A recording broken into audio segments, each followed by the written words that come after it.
You may be in an assessor role. You may be an information system security officer or a cybersecurity professional who's conducting the assessment, and you're anxious to actually start doing the security assessment plan and conducting the actual security control assessment. Before any of that stuff happens, you need to understand that the organization has to provide you the objectives and the scope of the assessment itself. Otherwise, you don't know what to do. And that's why another thing that needs to happen is the organization has to gather all of the points of contact for the common controls. And the reason why this is important is because sometimes organizations don't directly control the actual common controls. A common control example would be like a card reader. Like if the organization has some kind of a smart card reader and that system is managed by an outside organization. Maybe it's a third-party contracting organization, and that's going to be a part of the assessment. It's important for the organization to actually reach out and get that point of contact for all common controls. Another example of a common control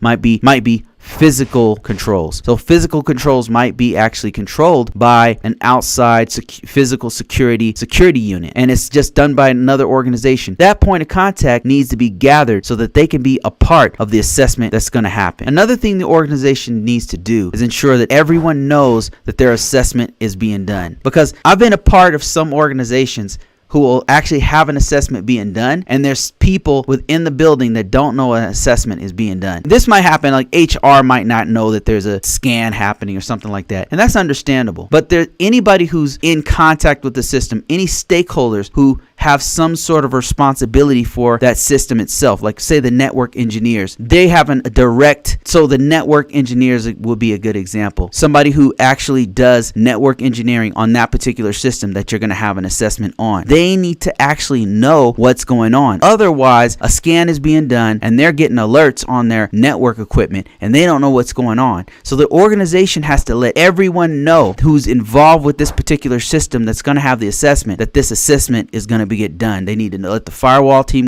know. They need to let the security operations team know. Everybody who has a vested interest, all the stakeholders need to know what's going on and when this actual assessment is going to be done.